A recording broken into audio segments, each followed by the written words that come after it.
I feel nauseous, believe me. Never had a lot of shit come easy. Had to work hard, struggle just to be me. Had to rise up just so they could see me. Did what I had to do just to feed me. And what was left over I put towards my dreaming. But the only thing in life that has meaning are the things you gotta work for, believe me. Take into your hands a plan your own hands can land. Man, feeling well, man. What's your name? My name is Cardi Cornish. And you a legend? I'm a legend. You're a legend here in Baltimore City. Where we at right now? We live in the 17, Pennsylvania Avenue. The legendary Pennsylvania Avenue. Man, the last time I saw you here, you were doing something just across the street here. What were you doing? Oh yeah, I had some food left over from an event. We brought it out. We fed a couple of people, man. Why you do that? Nice soul food. Why you do that? Man, the love that God has shown me in Christ, man, it overflows. That's how it overflows. Yes, sir. We got more than we can.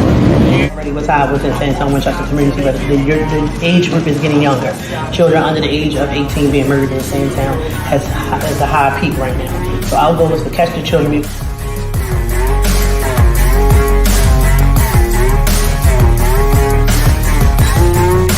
Damn.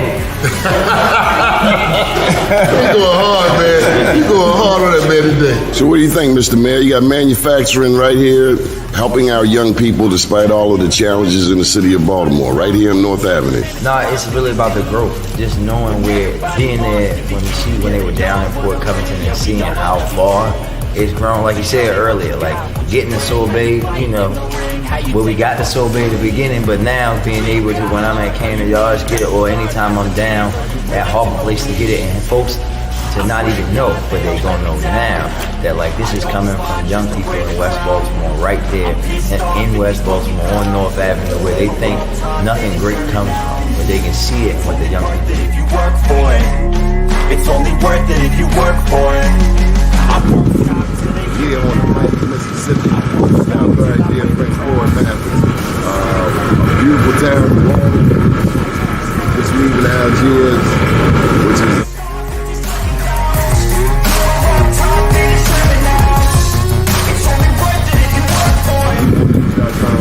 an update 10 years since Katrina. The news before.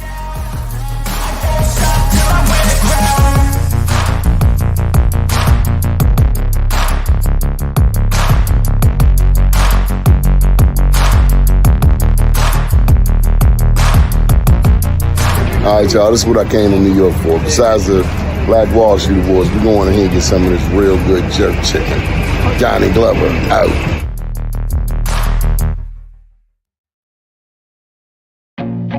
I feel nauseous, believe me. Never had a lot of shit come easy. Had to work hard, struggle just to be me. Had to rise up just so they could see me. But we need to feed our loved ones. Docs needs to rescind this package policy program so that our loved ones are able to eat every day in that filthy facility. We have some stars in the building. I feel like no one takes it. First name's Doni, last name's Glover, in it to win it for the long haul, baby. We have a special guest today. Stan, you can cut your camera on.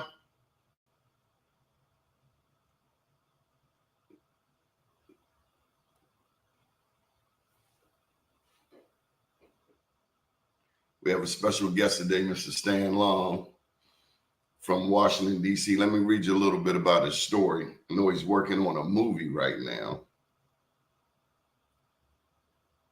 The movie is A Gangster's Cry. Let's try him again. Take an exciting ride.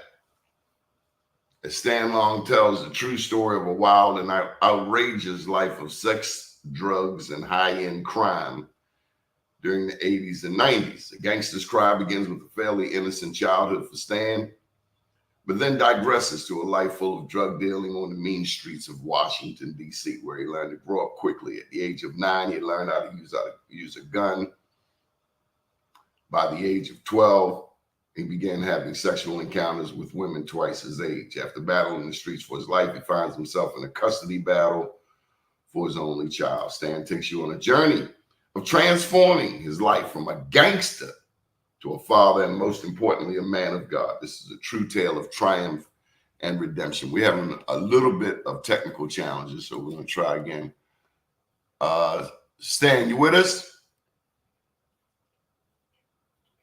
Hey, Stan. You cut that camera on. And we, in the meantime, let me just do some plugs.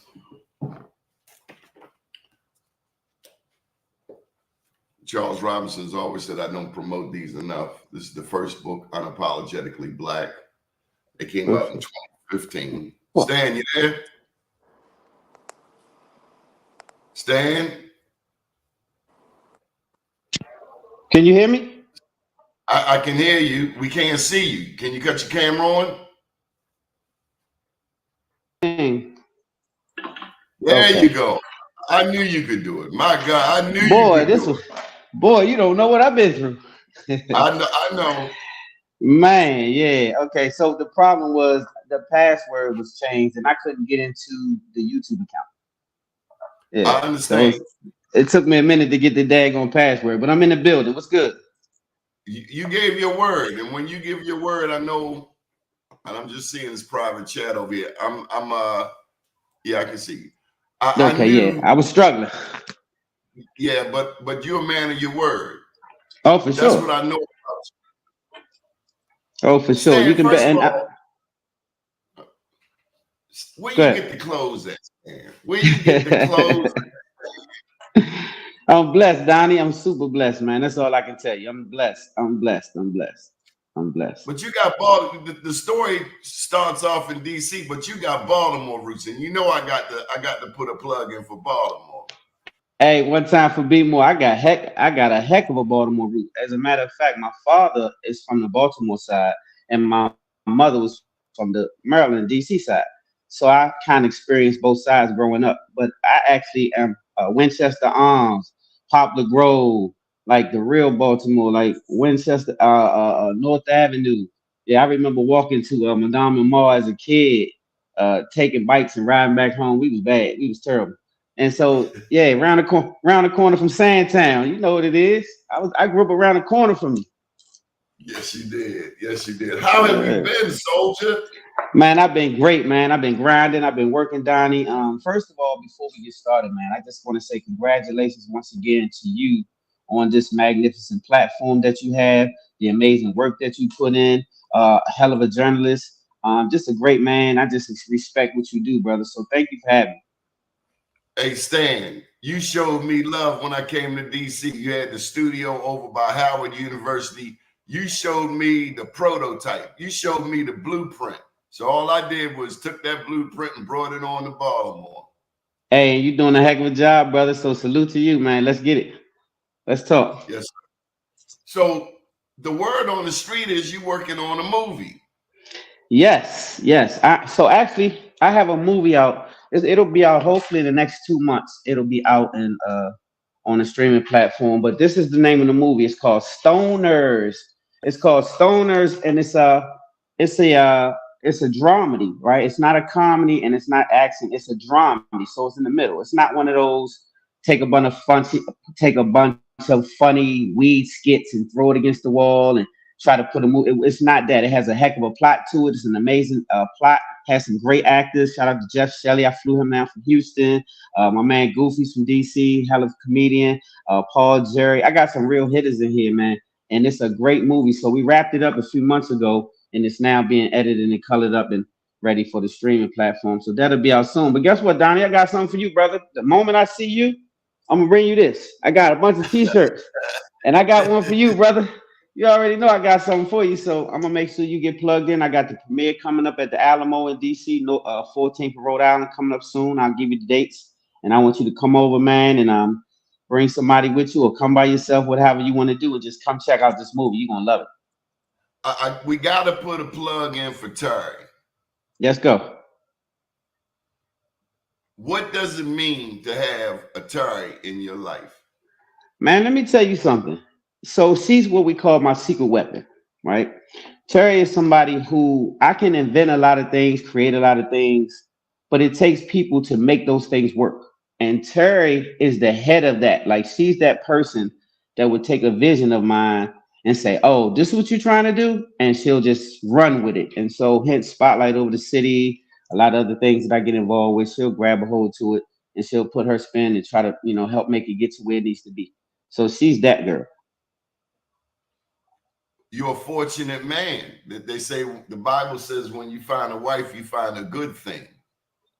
Yes, that's very true. But when they say that, Donnie, I make sure, because when they say wife, they mean a woman who has integrity and this. They don't say when you get married. They say when you find a wife. And so I just so happen to have found me a wife, somebody who actually locks in, believes in me, and wholeheartedly goes to bat for me. So yes, I am super blessed. Tell me about before you would meet a Terry. What was life like? Well, so basically I had settled in a little bit, but prior to me settling in, I was totally out in the streets and kind of being a womanizer, so to speak, because I was dealing with a lot of different sisters and on different levels. And when I met Terry, it kind of calmed that down and made me. I've kind of settled a little bit prior to that because I had a son, and that's kind of what changed my life. Shout out Seth. I have an 18-year-old. So my son, I was in a long custody battle, as you know. Fight for him still not over. It's still not a good situation, but I counted all joy. He's alive. He's well. He's in college. He's smart. He's educated. He's plays sports the whole nine. So I'm blessed to have him. But that's what made me kind of get out of the streets totally, change my mind about doing anything criminal, and just kind of get my life all the way together. So I contribute having a child to that.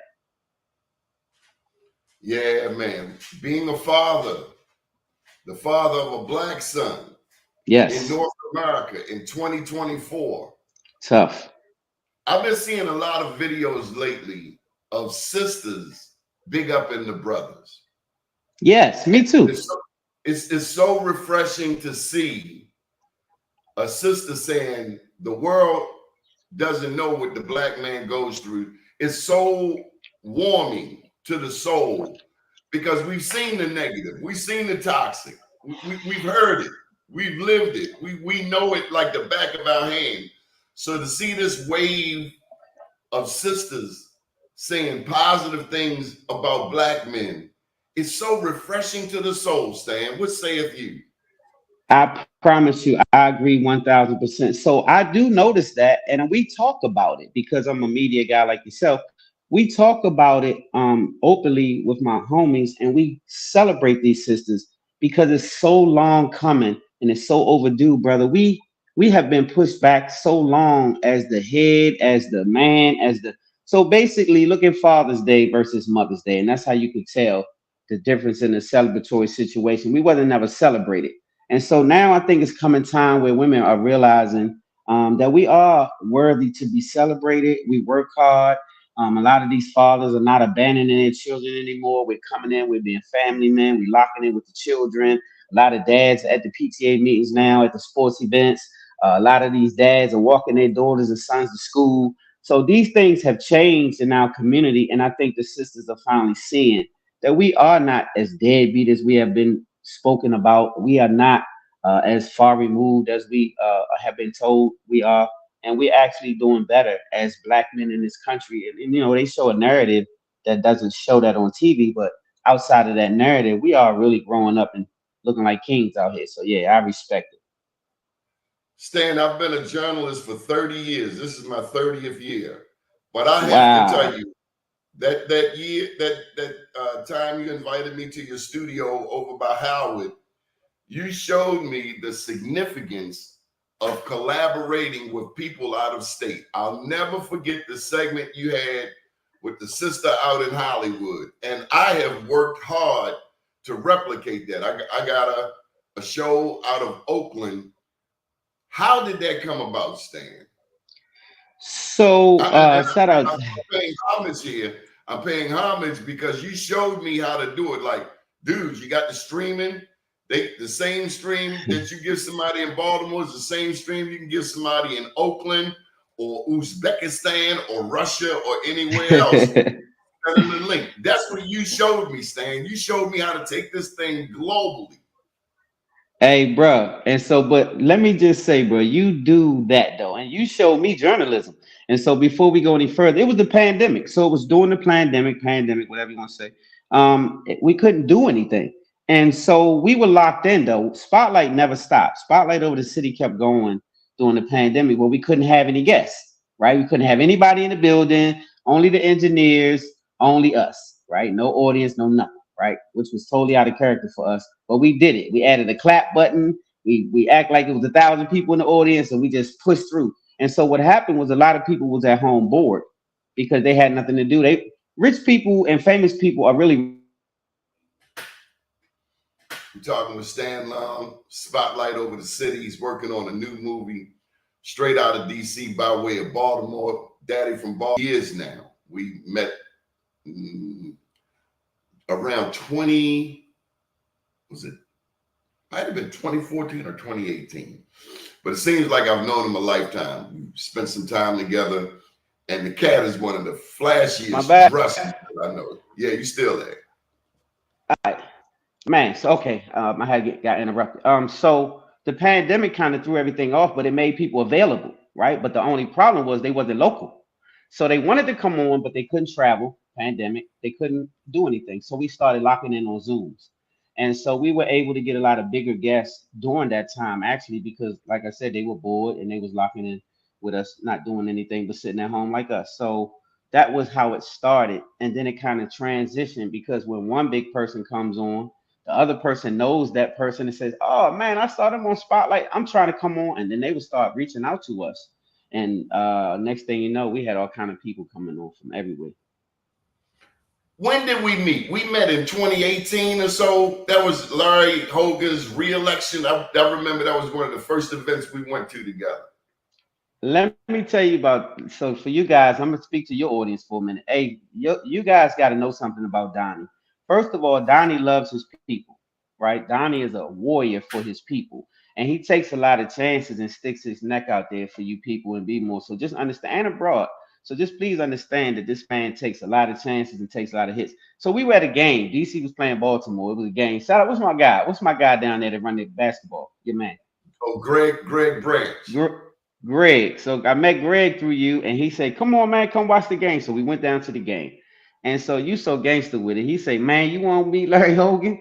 So we left the game and went over there, and Lieutenant Rutherford and Larry Hogan was doing some speech over there in the cut, and he stopped everything he was doing and gave you the utmost respect and gave me the utmost respect on behalf of you. And so you introduced me to both of these gentlemen right way. They stopped what they were doing for you, and I saw the power that you had, but I also saw the respect that you had. They respect you as a journalist, and the power that it holds as a journalist to speak truth to power, and you do that. So yeah, man, I that's when we first connected, and then in turn you came over here. But wait till you see our new studio. We got a new studio, man, with a stage and all kind of stuff. We have closing acts every Thursday at the end of the show. So I want you to come over when you're free and bring some folks, man. We got a bartender, we got catered food every week. All of this happens every week. You just come and sit down and have a party. Wow. Stan, where you get the shirt from, man? Come on, Stan. Let it out the bag. I got something for you. I tell you what, when we get off here, I'm gonna call you and I'm gonna put you on something. Basically, man, I just like I said, I'm just blessed though, Donnie. I know a lot of folks that know a lot of folks, and I just so happen to have some plugs to a lot of different things based on the people that I meet. And that's they just kind of look out for me, man. You know, just like you said, if you call me, I'm gonna show up. So people kind of show up You're for a me in man of that your way. word. You don't say you're going to do something you don't do. Let me ask you, we interviewed a cat from DC, from the DC area. I know you got to know him, Lance London. Yeah, shout out Lance. He be on Spotlight over the city in a couple of weeks. That's my homie. Lance London a bad dude, man. So Lance London, me and him connected years ago. He's a big time MLM or multi-level marketer as well as a businessman. He owns Carolina Kitchen. It's about 1,000 of them all over the city. And he taught me a lot of things that he don't even know he taught me. I listened to him. He taught me how to go to certain bankers to get money for business and keep it black. So it was a black bank he introduced me to. And Lance is another person who will give you information if you ask, but he's been around for a long time and he's made a lot of money, but he stayed humble. And so, yeah, shout out Lance. Good dude. Now, this is some breaking news, and I'm trusting Michael Randolph down in Florida for this confirmation. Did you hear about shots fired in the Kamala Harris's Arizona campaign office? I have not heard that. Is this happening, what, yesterday?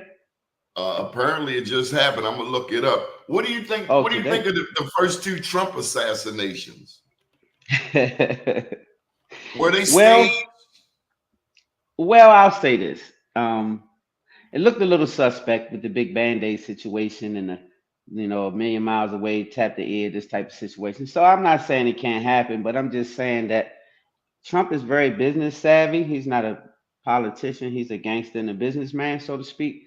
And so he does some gangster tactics. That's all I can say. I don't know that this is something that Trump trumped up, but I don't. That second one really does look suspect to me. It's just what we call false flagging, in my opinion. But I don't know. Yeah, so this is true. There are articles all over it happened about 19 hours ago. Shots were fired into Kamala Harris's Arizona campaign office. Now I know this person, No one but hit. the name, is that your people? BBX? I can't see. I know them. The name escapes me right now. But so do you no one hit. Are you concerned about the racism?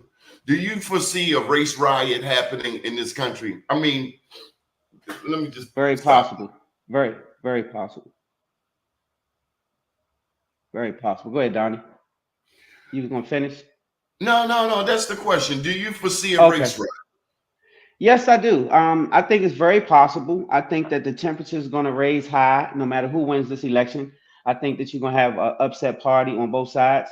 If Kamala wins, I think that the Republican Party is going to be feeling away. I think if Donald Trump wins, the whole country is going to be feeling away. And I think that the racism undertone you saw at the 6th of January, you're going to see probably a more heightened sense of separation in this country than you've ever seen before. It's already divided, but it's going to be divided at a different level.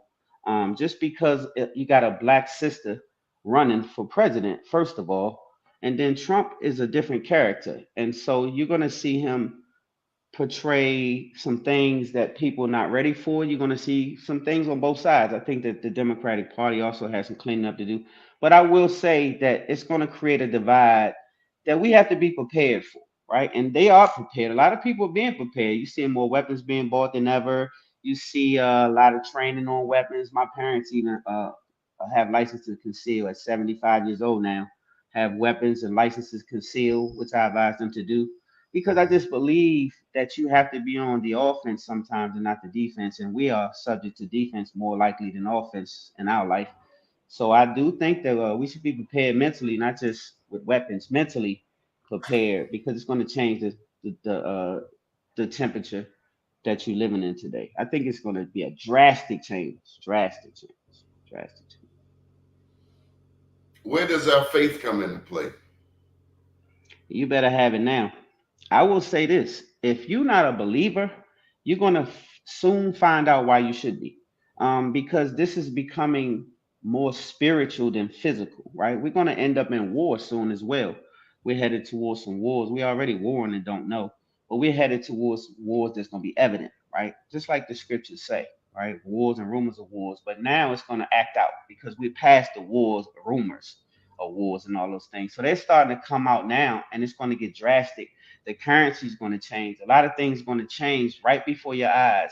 They're working on taking your currency right now, and you're going to be able to have digital only, and that's for control purposes. A lot of things are for control purposes. So you have to have a thoughtful mind, and you have to have a God to give you wisdom to guide you in these days and these affairs. And if you don't, then you're going to operate like the average carnal man, and the average carnal man is going to lose some things in this cycle here that we headed towards. He's not going to be able to sustain himself. Look at how things are going. Food is so expensive right now. A lot of people are stealing food just to survive, and I don't blame these people because a lot of people get mad at them for running in these stores. But if you were homeless and you had 3 children at home and you had to feed you and them, I don't know that you would have a whole lot of choice if you couldn't get a job, if you were suffering from some illnesses or whatever. And these are the things that I see play out on the DC side, and I'm pretty sure it happens in your city as well. And I just think that if you have a God, then you can have a. I told my homie this. I got a homie that's an atheist. Now he don't tell me he's atheist. He just don't believe in nothing, a damn thing. And so one day we were talking because he has kind of hit rock bottom, right? He's ran into a brick wall. So I used to tell him this all the time. I said, so Slim, let me ask you something. When you run out of you and you don't have a God, what the hell are you going to run into, right? Because you're going to run out of you, which means you're going to run into a situation where you don't know how to get out of it. You don't know how to solve it. You just stuck. What are you going to do? How are you going to get out of it? When you don't have no homies to bail you out with money, you don't have any relatives to pay your bills, and you don't have anything to suffice you. You run out of you. What you run into if you don't have a God? And so, but if you do have a God, do you have something that you can trust in? My God is within me. I'm not religious. I'm spiritual. So I don't look around and woo. I don't do that. I meditate and I speak on God from the inside because He said, "Let this mind of Christ that is in Him be in me." And so I let it be in me, and I rule like that. And so I speak with power and authority everywhere I go because of God. Power and authority everywhere I go. Wow. Stan, you like that dose of truth serum. Thank you, Don. I'm a truth seeker. I'm a truth seeker. So when they ask me about my religion, I am a Hebrew Israelite because the Hebrews are the black and brown people of the world, the 12 tribes. I also tell them they're a Judah race. If you're a Negro, you're a Judah. That's why Jesus was called the Lion of Judah. And so I teach because of that. And it's because of that, it gives me the spirit and the energy to go forward and do the things that I have to do. I don't always have the money. I don't always have none of that, but I had the faith. I had the faith. What's the difference between Baltimore and DC? Not much. That's what a lot of people don't know. I lived on both sides. Not much. It's just that we don't say to or do or hi Doug, but we have our own language. It's dog. Every time I hear Dog. no hi Doug, if you from B-more, it's Doug. It ain't no dog. It's hi Doug. And Dog, I know that because I said hi Doug. I said hi Doug when I was a kid. I understand Monique was the staple. When I heard Monique on TV, I said she from Baltimore. She got to be B-more. She from the heart of B-more because she was the epitome of B-more when I heard her speak. And so the only difference to me is the speech. And maybe the swag is a little different, maybe not. But what I will say is you guys have your own, we have our own, but it's a thorough city on both sides. You better be careful. You better be more careful when you cross that line down there and be more because you better know where you at. And the same goes for DC. So I don't kind of see it as different. I just see the culture different. You know, we have I tell you go-go, stuff like that. A couple of things I love about DC. One, you know, I love going to the White House, but that's more political, more business. I love Southeast, Ward 7, Ward 8, Benning Park. That's the home of Marion Barry. That's where he represented. I'm all things Marion Barry. You know I love Marion Barry. Mayor for life. And then also Mayor for life. If we had more mayors like Marion Barry, you know, and that's the significance of your show, of my show, we're going to tell our story. We don't need their angle, their perspective. We have our own angle. We know loyalty like we know it. We don't need their understanding of loyalty. And so when Mayor Barry went through his challenges, what I remember is that the heart of DC was behind him, just like Petey Green. When I finally watched that movie about Petey Green and I saw that 8,000 people showed up for his funeral, I was like, dog, much respect. He touched the people. He spoke their language. Yes. And so shout out Petey Green, RIP. Hey, let me tell you something. A lot of people don't know that story.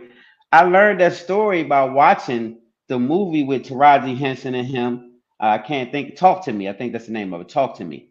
And Petey Green was a staple in our community. I was young when that happened, but Petey Green was the heart of the city. That's how DC's built.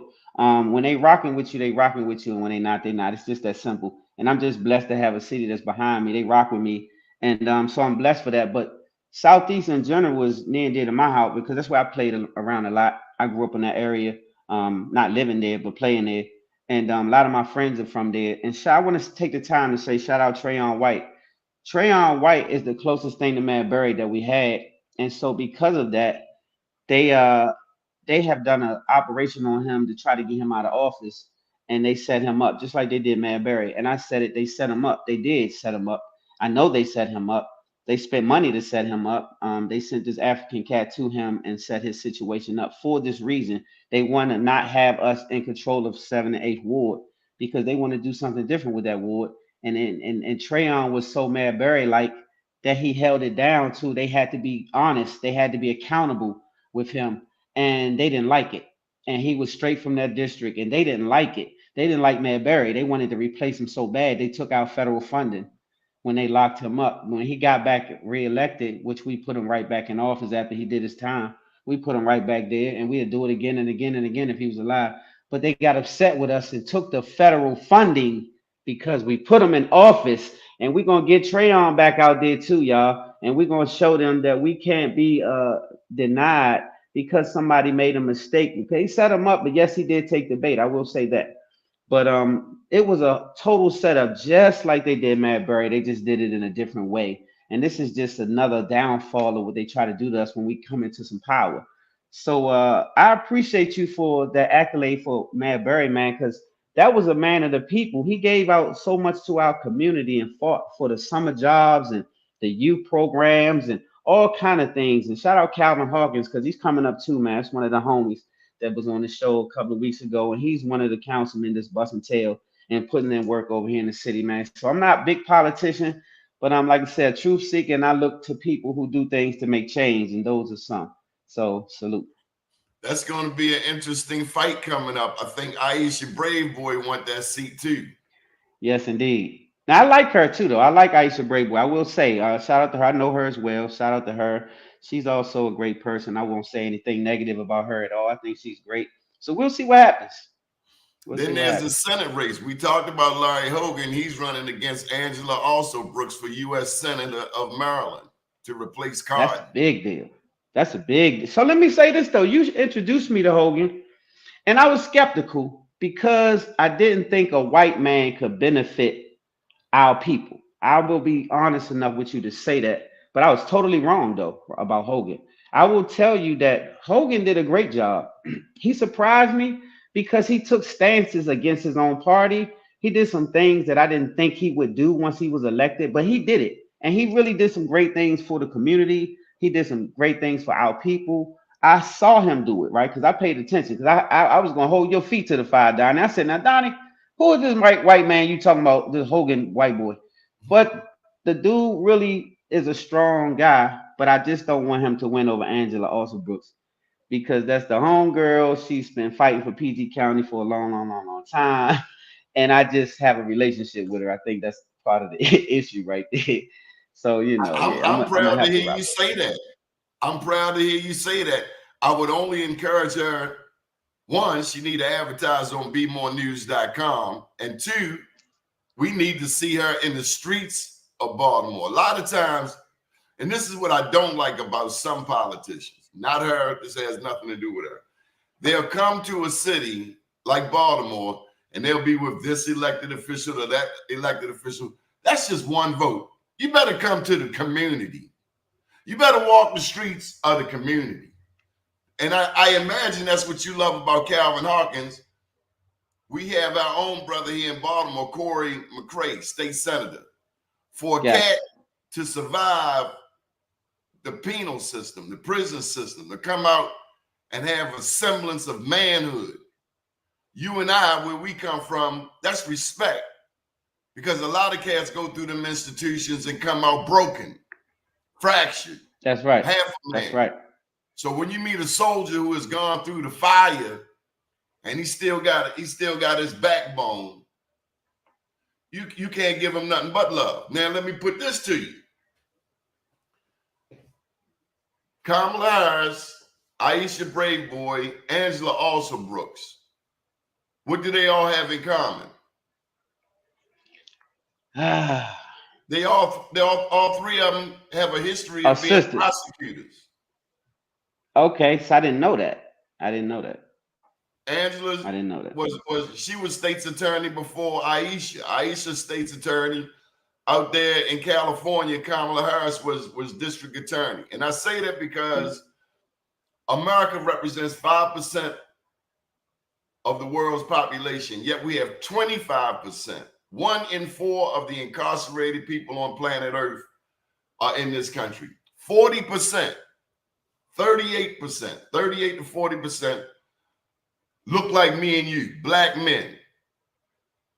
Black women, the fastest growing demographic. Now, somebody has to do the job.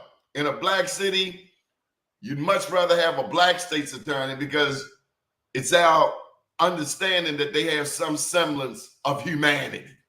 Where maybe out in Baltimore County, where they got a white state's attorney, they could care less about black people.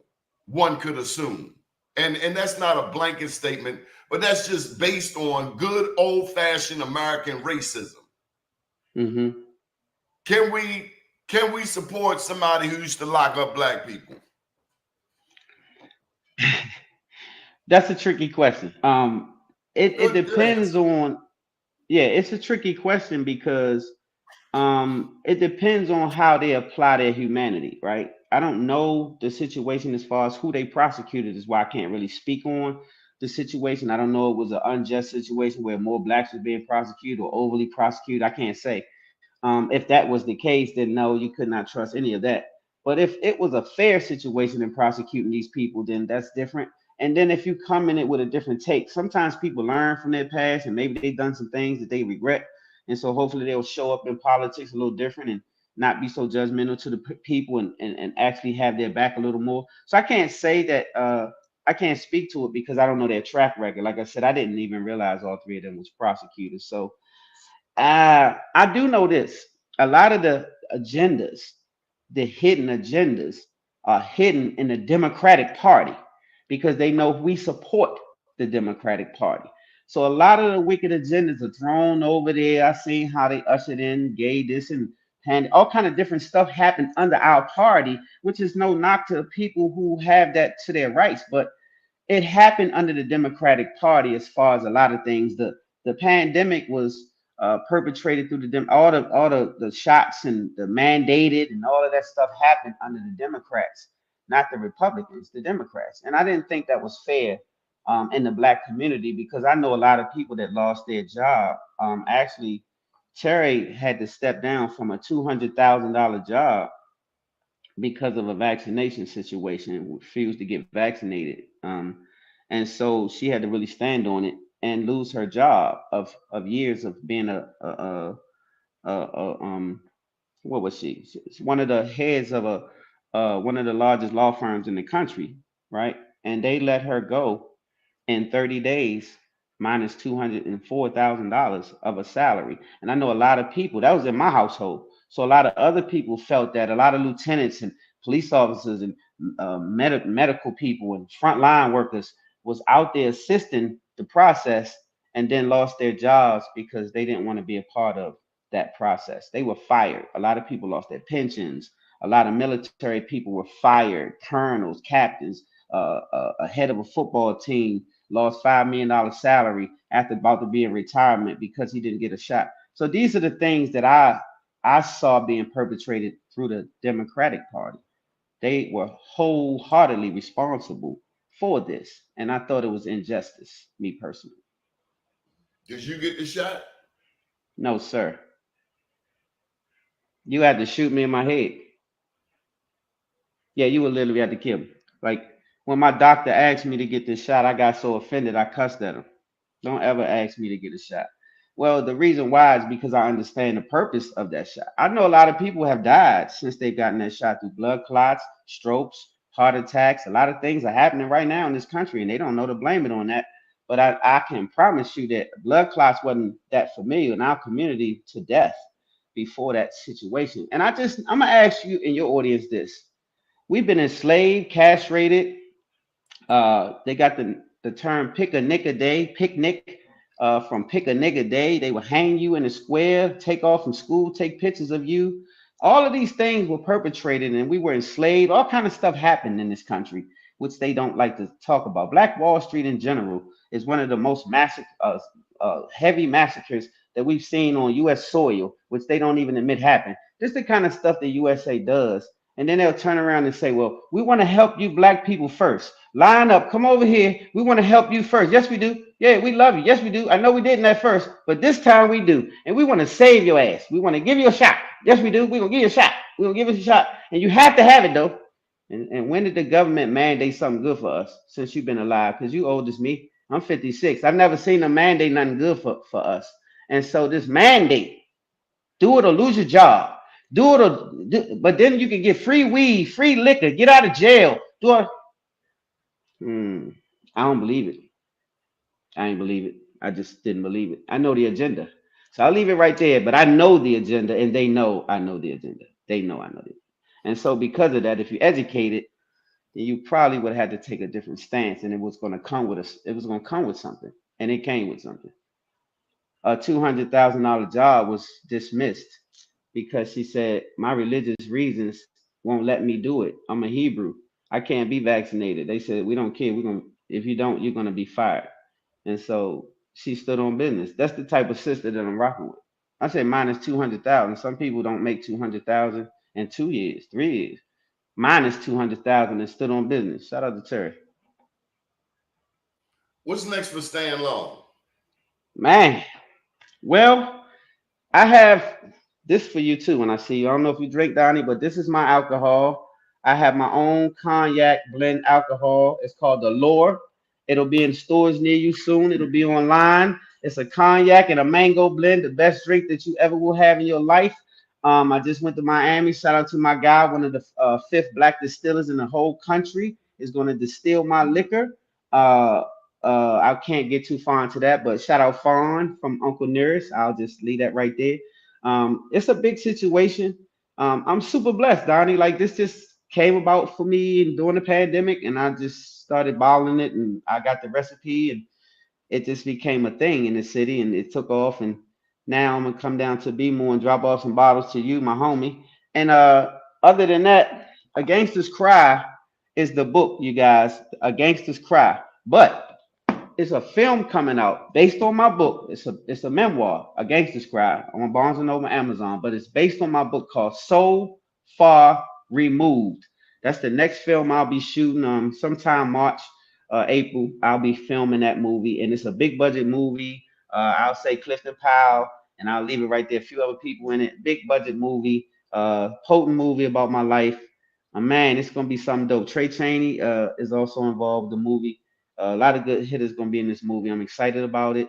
It's the biggest project I've ever worked on in my life. So stay tuned, you guys, for the premiere of Stoners, as well as this next movie, So Far Removed, coming out. And so that's just what I got going on, Donnie. I'm just grind time, baby. I'm just grinding it out, man, because you got to have a lot of intellectual property these days. So God gave me enough wisdom to know that we're headed into a time. If you don't have control of the narrative, you're going to lose the narrative. You can't just be a worker no more. You have to be a boss now, because God has given us time to call some things out, and they'll be what you say. So you got to get out there and you got to make some things happen. And He's giving you provision now. He's opening up some doors that you've never seen before. It's our time. It's our time. It's our time. All you have to do is speak what you seek until you see what you say. Speak what you seek until you see what you say. Speak what you seek until you see what you say. And ain't nothing can be denied to nobody out here right now, because it's our time. Get off your butt, make them dreams happen. It's the last day that you can sit on your tail and smoke your weed and watch your PlayStation and all that. That's over with. It's time to get some dreams, write them down and make them plain, and go do it. Get some vision, write it down, make it plain, and go do it. And that's what I've been doing. Stan, there's no way we can do this show and not talk about what I think is your favorite topic. What's that? The kids. Yes. Yes. You told me one time about going to a basketball court and how you engaged with the young homies and how they came up to you, how they were attracted to your light. Tell me about your work with the youth of Washington, D.C. So I'm proud of this moment. So shout out Sean Branch, shout out Eon, all of my Lawton homies that did. Sean Branch is one of the most notorious young men in this city. That's my right-hand little homie. Eon, not far behind. Shout out Kareem Twin, all of them. Calvin Hawkins is heavily involved with this. Shout out Calvin, did 5 years himself.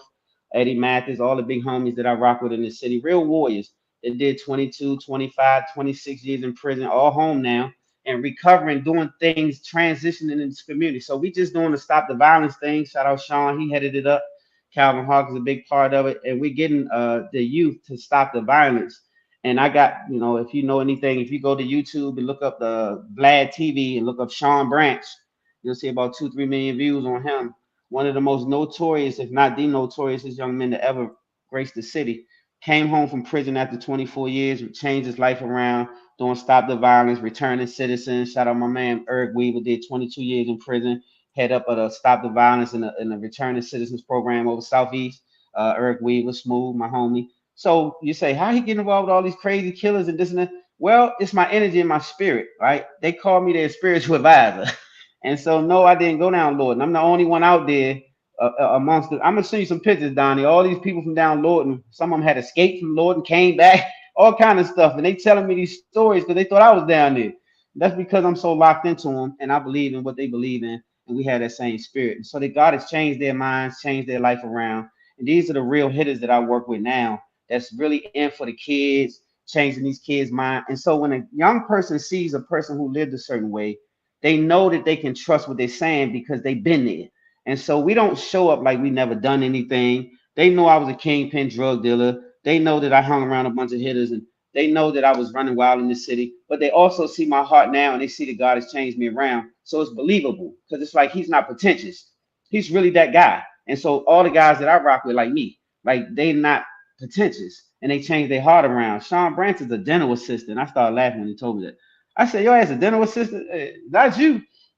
And so this is somebody who beat 9 out of 10 murders and was called the Teflon Don by the Washington Post front page. This is Sean Branch. Vlad TV was intrigued enough to run it up about 2-3 million views on him because he's an intriguing person, but God has changed his mind. So this is the people that I rock with. These are the people who are really having a heart for our city. No pretentious people, no fake for the camera people. We don't have cameras when we do what we do. We just show up and do it for the community, and we don't care if the media don't come. We don't call the media. We just do it for the people. We just want the people to come. And if the media come and put a light on them, that's their business. But even as a social media person and a journalist, I don't put the spotlight on it. I just come and do it. And this is what we do. We're secretly going out here, changing one hood at a time, trying to grab one of these little dudes at a time. That drill music has turned every city out. From Chicago, it started and it has spread like wildfire. And they killing over here in DC like I've never seen before since the 80s. And so it's our job to go and pay homage and get them back, Donnie. So it's not easy. I lost one of my partners from being a gang intervention person. He came out to the community to try to intervene with some violence. Somebody had got killed, and he got killed that same day on that scene. So it's a lot of violence involved in the city. It comes, I take some responsibility. It comes from them being the residue of the cocaine, and a lot of these babies are crack babies. A lot of the PCP that's been thrown around in our city, a lot of them have the residue. So add that with no guidance, and you're going to get violence, and you're going to get out of control and no hope. And so we could just sow some little hope into these kids. And so if you know some kids in your community, just grab 1 or 2 at a time. And one thing I learned, if you could take them out of the community, so like you spoke on some, I took some kids out of the community before and took them and showed them another way and showed them my uncle, Larry Brown, was a relative of mine. He used to play for the Redskins Commanders back in the day. And so I went to his home and I was a young boy and it changed my mind. I saw a better way of living. And so I decided to do the same for some other kids. And I started taking them on trips and taking them out. Is he the one with the swimming pool you told me about? That's exactly right. That's exactly right. And so they let me get in the pool because I was the only kid there. They kicked all the grown-ups out. He went and bought me all this stuff and to play in the pool and all this. And so he told me I could have whatever I wanted to have. It's not where I lived. And I told him that I didn't think I could ever have this life. And he looked at me and he said, you can have this life. And he told me he was from that. Like he wasn't my legit uncle. He was the lady who babysitted me as her brother. And so she was like my aunt. So I consider him my uncle. But he taught me a lot in that one time. He had Mercedes everywhere in his driveway. I had never seen a black man with a Mercedes on Winchester. I was on Winchester and Public Road. I hadn't seen a Mercedes in that area at that time. Cadillacs was the thing for black men. Cadillacs and Lincolns and that kind of thing. And he came and had like 3 or 4 Benzes, convertibles, and all this in his driveway. And I said one day I'm gonna have me a Mercedes. And so to this day, as of about 88, I've been driving Mercedes Benz since about 88 to this day. And it's because of him. It's because he showed me that I could. And so if you have somebody who haven't seen something, it's hard for them to think they can be it. So if you could just take some kids out of their element for a little while and show them some big houses in the hills and take them to fancy restaurants and feed them, it'll give them a thirst and a hunger to have that for a lifetime. They won't want to quit that lifestyle. They want to become that. And you'll be surprised how you can change a person's mind just by what you show them, right? And so that's what we do, man. We just try to do something that wasn't done for us. I didn't have a father. My father would leave me on the steps, never showed up when I was 7, 8 years old. He never showed up, never, ever showed up. And so we show up. We don't just say we're going to come pull up. We just pull up and we just have things for these kids to do. I try to bring them to the show sometimes, show them what I do, show them how I don't sell dope anymore. Show them even when it get hard, you don't have to sell drugs. You don't have to get involved. You can use that same mind to build a business. So we teaching them one by one, hands on, putting our hearts and souls into it. And even our lives at risk sometimes, because sometimes you have an event and they'll shoot out the event, you'll come past and pop, pop, pop, pop, but we're gonna be there anyway. We're gonna stand right there in that event and we're gonna make sure that we cover these little youngers. And even in my film thing, we had a situation, man, where they was getting ready to shoot up one of my sets over on the South Side. I filmed on the South Side one day, and well, they found out it was us and it was okay. But they was gonna do that because we wasn't from the neighborhood, is what I'm saying, and they didn't get called on it. So they felt the need to shut it down, and then they found out it was the big homie, and they calmed that down. But that's how blessed I am. I get enough respect in this city that my name holds a lot of weight, thank God. So it keeps me out of trouble. I don't have to be like I used to be back in the day. My name is good enough that they respect me, not fear me, just respect me, because I give mutual respect. And so I thank God, Donnie, just heart and heart, you would put that thing on them with no hesitation to owe you. But anyway, look, the old me, yeah, it's old me. Here in Baltimore, Peanut King recently was released from prison. He was a kingpin over there in DC. I remember him. I remember him. I saw that Raphael Edmonds just got released. Who, the rat? Yeah, the rat. He got released. Yeah, rat. Yeah. I don't fool no rats though. He a rat. So he don't represent our city at all. I hate to say he's from DC. He did his thing, one of the biggest that ever did it. I'll give him that. But he's a rat, and so we don't fool no rats. So I don't really speak on rape. He a rat. Like he a rat, dude. Like everybody over here do their time. Like, that's how I just told you. All my homies did 22, 26, 24 years in prison. One of the homies did 30 some years. Just came home from prison, and he was around that Rafer Edmond time. Shout out Kirk Bone, did his time, came home. He was locked up, chained with Rafer. That's the homie CB. He was cuffed to him on the helicopter. That's the kind of thick guy that was 17 years old. They flashed them all up, cuffed to Rafer then. So he did his time, and everybody with him did his time. And he, respectfully, I just didn't like what he stand for. Tell me about God. With God, we're gonna end on this note. Tell me about the U-turn that God afforded you in your life. Tell me about God. Man, Donnie. We haven't even got into your sermons yet. Because scriptures on me. I'm like, I'm gonna keep it light. Is this a retired gangster or is this a seminary teacher? Come on with it. All right, so that's a good segue. Yes, I am a retired gangster. But I'm more proud to say that I'm a reformed gangster.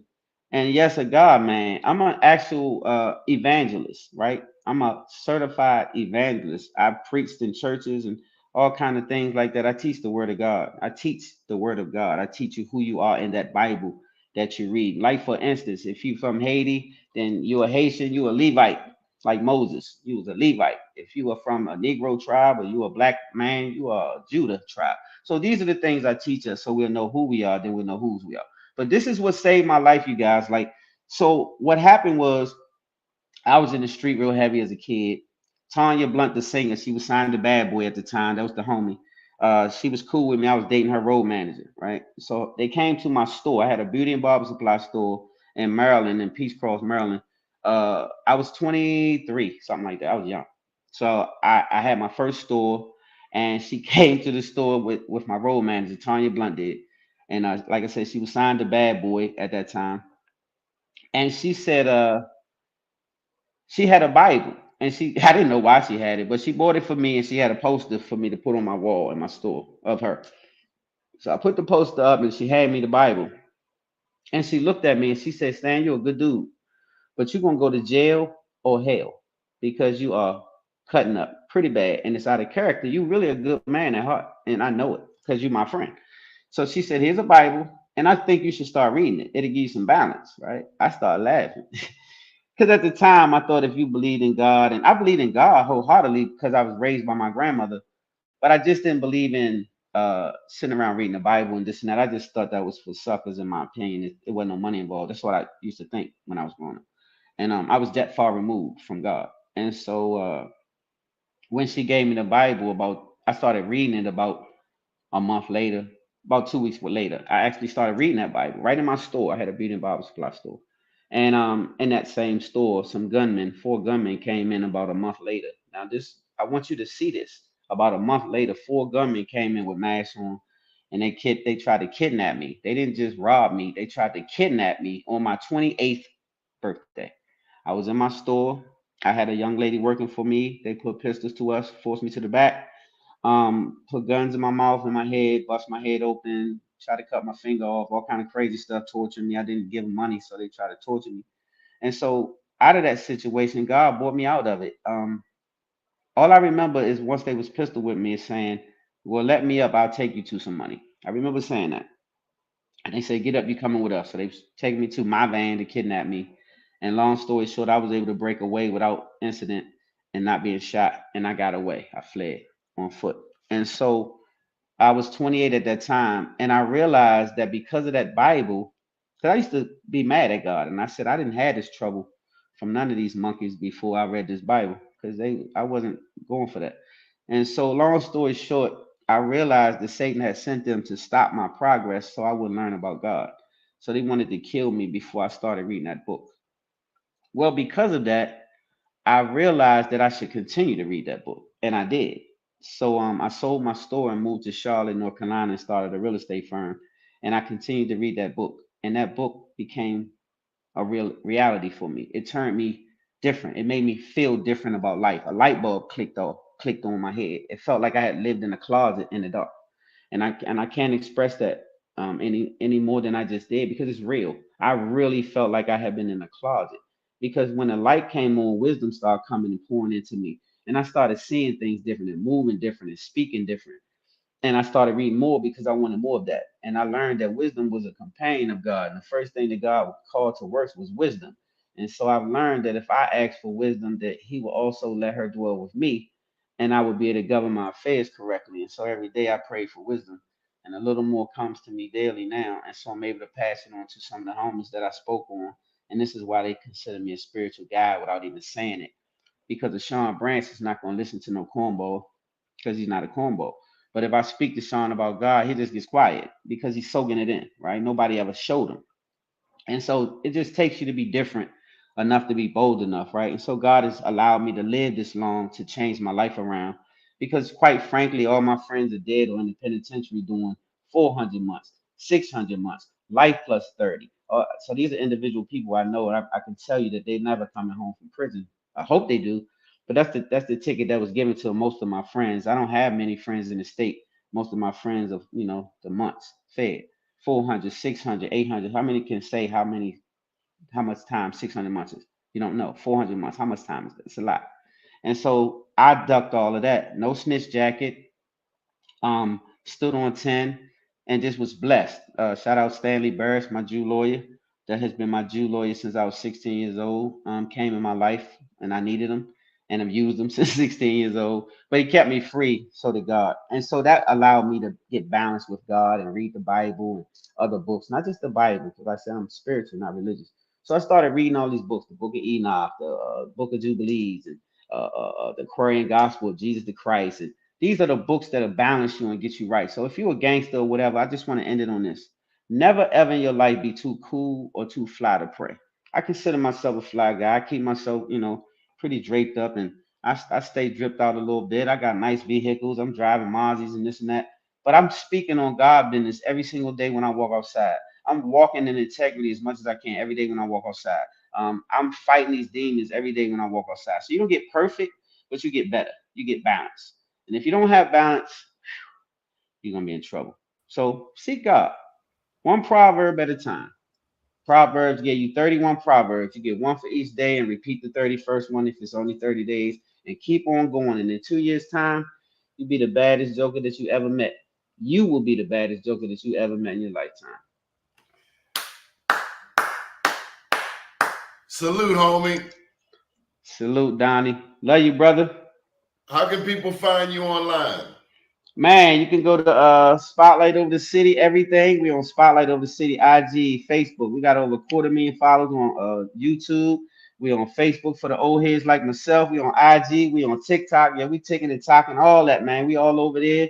You can follow Stan Long personally at the Real Stan Long on IG. My Facebook, Stan Long, all of that. You can follow me on Allure. You can get you a bottle of Allure. You can inbox me at Allure. Allure underscore cognac on IG. Allure underscore cognac. ALLURE. It's the baddest cognac you'll ever taste. It's amazing. I deliver. I can pull up on you, bring you a case or two for your function. So keep me locked in, Donnie. I'm gonna bring you a bottle down there to be more. Let me know when you need it. I'm gonna drop it off to your door. And I love you for having me on the platform, brother. Thank you much. Appreciate you, Stan. Nothing but love, brother. All love, brother. Up to date, down tomorrow. Do your day and everything will follow. Nothing to it but to do it. I got to do it, regardless of how I feel. I am somebody. I am my brother's keeper. Good morning, world. Great job, Stan. Thank you. My guy.